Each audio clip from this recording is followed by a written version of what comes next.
Hello जी, good morning. कैसे हैं आप सभी लोग? आ जाओ फटाफट, लाइव हो जाओ तेजी में। आज हम लोग थोड़ा प्रॉब्लम प्रैक्टिस का क्लास करेंगे। जो चीज़ आप पढ़े हैं क्लास 11th के बेसिक को आप पढ़ रहे थे, क्लास 8 9 10th जो बेसिक केमिस्ट्री होता है इसका आपको अ, सारा कंसेप्ट दिया गया था और बोला गया था कि डीपीपी बना लीजिए आप। आज हम डीपीपी सॉल्व करेंगे और कल से हम लोग 11th का पहला चैप्टर शुरू करेंगे, ठीक है? तो इसके लिए तो आपका लाइव होना ज़रूरी है सबसे पहली बात, क्योंकि आप जब तक पूछेंगे नहीं तब तक हम सॉल्व कैसे करेंगे। तो सभी जो भी लोग हैं यदि लाइव हैं तो क्वेश्चन पूछिए, और यदि लाइव नहीं होंगे तो फिर, या फिर क्वेश्चन नहीं होगा तो फिर आज का सेशन हम एंड कर देंगे। देखिए, यहाँ पर हम जो पीडीएफ आपको भेजे हैं उसी का डायरेक्ट पीडीएफ का हम नोट यहाँ खोल दिए, ठीक है? बाबू यहाँ पर ये क्वेश्चन है।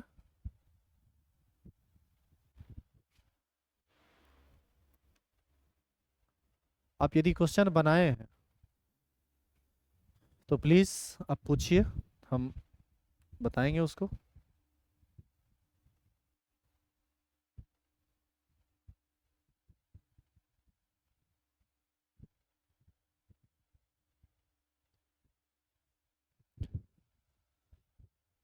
मयंक चौधरी बताइए, कुछ क्वेश्चन है? किसी क्वेश्चन को बताने की जरूरत है?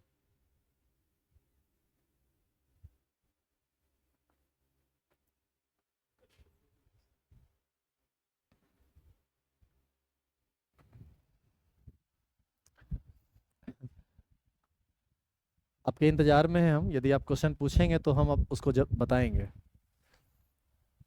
नहीं तो फिर मजबूरी में हमको क्लास ऑफ करना पड़ेगा।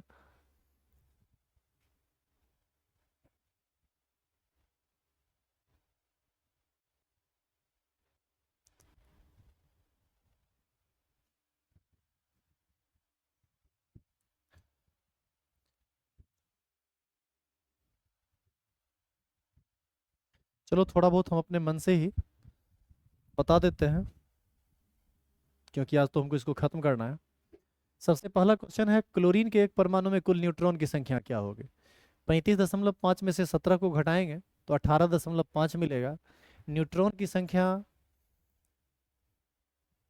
दशमलव में नहीं होगा, इसीलिए हम लोग 18.5 को 19 लिखेंगे। तो एक का आंसर 19 होगा। किस परमाणु में न्यूट्रॉन नहीं होता है? हाइड्रोजन परमाणु ऐसा परमाणु है जिसमें न्यूट्रॉन नहीं होता है। यौगिक के सबसे छोटे कण को क्या कहते हैं? यौगिक के सबसे छोटे कण को अणु कहते हैं। तत्व के सबसे छोटे कण को परमाणु कहते हैं। मूलक के सबसे छोटे कण को आयन कहते हैं। तो ये 5 नंबर तक क्वेश्चन था। आगे है, मैग्नीशियम परमाणु की संयोजकता कितनी होती है? मैग्नीशियम परमाणु की संयोजकता 2 होती है, ये आपको बताया गया था क्लास में। रेडिकल वाले टेबल में ये सब लिखा हुआ भी आपको मिलेगा। परमाणु के नाभिक में कौन कौन कण रहते हैं? परमाणु के नाभिक में 2 कण रहता है, प्रोटॉन और न्यूट्रॉन। आगे है, NO3- के एक आयन में कुल इलेक्ट्रॉन की संख्या क्या होगी? NO3 नाइट्रोजन, 3 गो ऑक्सीजन है और एक निगेटिव चार्ज। नाइट्रोजन में 7 होगा, ऑक्सीजन में 8 या 24, 24 7 31, और एक माइनस का मतलब एक अतिरिक्त इलेक्ट्रॉन, यानी टोटल 32 इलेक्ट्रॉन होगा। माइनस चार्ज है, इसका मतलब है कि एक अतिरिक्त इलेक्ट्रॉन है, तो आप ये याद रखिएगा।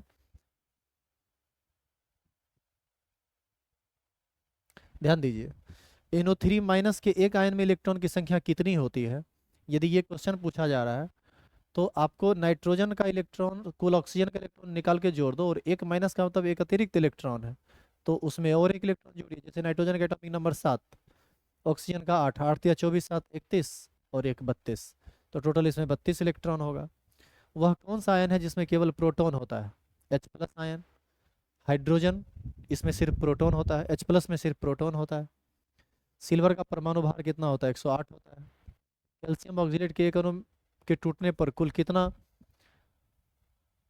आयन प्राप्त होगा? कैल्शियम ऑक्सीलेट का फॉर्मूला होता है CaC2O4, टूटेगा Ca++ में और C2O4 2- में। एक आयन कैल्शियम का और एक आयन ऑक्सीलेट का मिलेगा, तो ये आपको 2 आयन मिलेगा। 100 अणु नाइट्रस एसिड के आयनीकरण होने पर कितना आयन का निर्माण होगा? नाइट्रस एसिड का फॉर्मूला होता है HNO2, ये टूटेगा H+ में और NO2- में। H+ एक आयन और NO2- दूसरा आयन, यानी 100 अणु में 200 आयन बनेगा। प्लास्टर ऑफ पेरिस का रासायनिक सूत्र आप देखिए टेबल में आपको वो लिखा हुआ मिल जाएगा, परक्लोरिक एसिड, ये भी सब लिखा हुआ मिल जाएगा। जो चीज़ कैलकुलेशन से संबंधित नहीं है वो आप देखिए अपने कॉपी में आपको लिखा हुआ मिलेगा।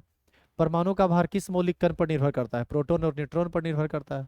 10 परमाणु Fe में कुल न्यूट्रॉन की संख्या क्या होगी? Fe का परमाणु भार होता है 56 और एटॉमिक नंबर होता है 26।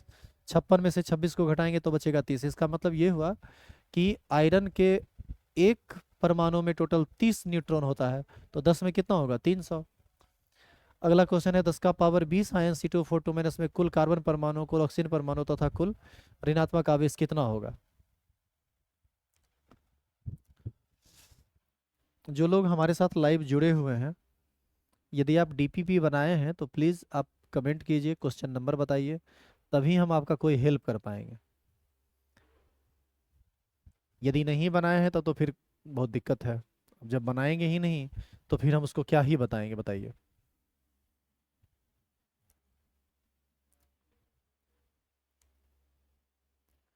क्वेश्चन है 10 का पावर 20 आयन C2H4 में कुल कार्बन परमाणु कितना होगा? आप देखिए एक आयन में 2 कार्बन परमाणु है तो 10 का पावर 20 आयन में 2 गुना 10 का पावर 20 कार्बन परमाणु होगा।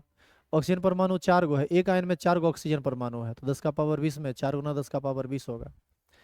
कुल ऋणात्मक आवेश पूछा है, एक आयन में 2 ऋणात्मक आवेश है तो 10 का पावर 20 आयन में कितना होगा? 2 गुना 10 का पावर 20। यानी कार्बन परमाणु में 2 गुना 10 का पावर 20, ऑक्सीजन परमाणु में 4 गुना 10 का पावर 20 और कुल ऋणात्मक आवेश में 2 गुना 10 का पावर 20 होगा। अगला है H2SO4 के 10 अणु में सिर्फ ऑक्सीजन परमाणु की संख्या क्या होगी? आप देखो एक अणु में 4 ऑक्सीजन परमाणु है तो 10 अणु में 10 चौक 40 ऑक्सीजन परमाणु होगा। H2O के एक अणु में कुल इलेक्ट्रॉन की संख्या कितनी होगी? H2O के एक अणु में एक हाइड्रोजन का परमाणु भार 1, 2 हाइड्रोजन सॉरी हाइड्रोजन की परमाणु संख्या 1 होती है तो इसमें 1 इलेक्ट्रॉन होगा। एक हाइड्रोजन में 1 इलेक्ट्रॉन तो 2 हाइड्रोजन में 2 इलेक्ट्रॉन और एक ऑक्सीजन में 8, 8 2 10, यानी इसका आंसर होगा 10। बोरिक एसिड का रासायनिक सूत्र क्या होता है? H3BO3। देखिएगा एसिड के नाम में लिखा हुआ है। SN4+ के 20 आयन में कुल इलेक्ट्रॉन की संख्या क्या होगी? बाबू ये कैलकुलेशन का विषय वस्तु है। Sn का एटॉमिक नंबर जितना होगा उसमें आप 4 घटा दीजिए, क्योंकि इस पर 4 प्लस चार्ज है तो एक आयन में निकल जाएगा तो 20 आयन में निकल जाएगा। ठीक है। 50 ऑक्सीजन परमाणु तथा 100 हाइड्रोजन परमाणु से कितनी संख्या में जल के अणु बनेंगे? एक अणु में 2 हाइड्रोजन और 1 ऑक्सीजन परमाणु है, इसका मतलब है कि 50 ऑक्सीजन और 100 हाइड्रोजन से, देखो 50 और ये 100 1:2 का रेशियो है, इसका मतलब है कि 50 मॉलिक्यूल बनेगा। एक OH- आयन में कुल इलेक्ट्रॉन, प्रोटॉन तथा न्यूट्रॉन की संख्या क्या होगी? एक OH- में इलेक्ट्रॉन की संख्या निकालेंगे तो ऑक्सीजन में 8, हाइड्रोजन में 1, 8 1 9 और एक माइनस है तो 10, इलेक्ट्रॉन होगा 10, प्रोटॉन होगा 8 + 1 9 और न्यूट्रॉन होगा, हाइड्रोजन में न्यूट्रॉन होता नहीं है, ऑक्सीजन में होता है 16 - 8 यानी 8। तो इलेक्ट्रॉन हो जाएगा 10, प्रोटॉन हो जाएगा 9 और न्यूट्रॉन होगा 8, इसका आंसर। तो चूंकि आप कमेंट नहीं किए हैं, कुछ पूछे नहीं हैं, तो हम बस एक तरफ से ही सबको बताने लगे। इस सब को टाइप करवाया जा रहा है, तब तक हम इसी से बता देते हैं। हमारे ख्याल से आपको इसमें कोई दिक्कत नहीं होना चाहिए, क्योंकि जो क्वेश्चन आपको PDF में मिला है वही क्वेश्चन हम यहाँ पर डिस्कस कर रहे हैं। ठीक है। अब एक्सरसाइज 2 और एक्सरसाइज 3 ये सब तो कंपाउंड बनाने वाला है, बनाओगे तो अपने समझ में आएगा। ये सब बताने के लायक नहीं है, आपको जितना बढ़िया से बताया गया है उसमें आपको दिक्कत नहीं होना चाहिए।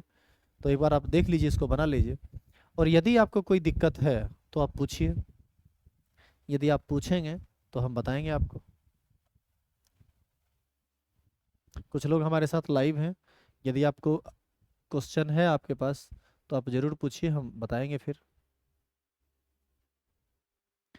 हमारा बच्चा सब बड़ा तेज है सर, लगता है सब बना लिया, बोलता बोलता है कोई प्रॉब्लम नहीं है, पूछे कोई दिक्कत है तो बोल रहा है नो सर।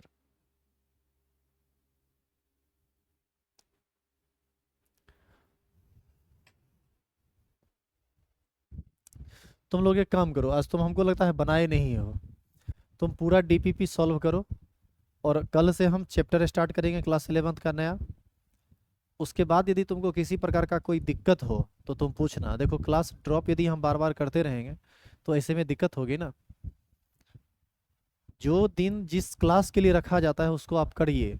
अब जैसे मान लीजिए आज का टाइम यदि लेप्स हुआ, तब आपको लगता है कि दोबारा इतना टाइम हम आपको दे पाएंगे? सिलेबस इतना बड़ा है कि बहुत सारा काम करना होता है। आप यदि बनाएंगे नहीं, आप कमेंट नहीं करेंगे, तो फिर हम कैसे बताएंगे? लेकिन फिर भी हम आपको एक मौका देते हैं, आप फिर से बनाइए।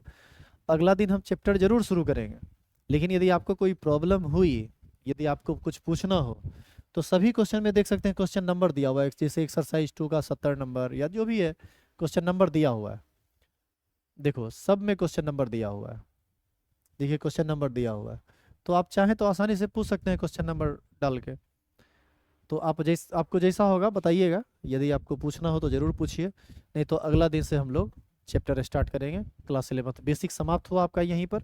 इतना नॉलेज आपका होना ज़रूरी था केमिस्ट्री में। यदि ये नहीं होगा तो आप समझ नहीं पाएंगे बातों को। तो हम लोग कल से शुरू करेंगे क्लास 11 का केमिस्ट्री, चैप्टर नंबर 1। ठीक है? अभी भी मैं पूछ रहा हूँ, यदि आपको डीपीपी के किसी भी क्वेश्चन में दिक्कत है तो आप पूछिए, हम उसको सॉल्व करेंगे। हम अपने मन से कुछ सॉल्व तो किए, लेकिन चूंकि आप पूछ नहीं रहे हैं तो वैसे में बताने में नहीं होता है। बोलिए, दिक्कत भी है?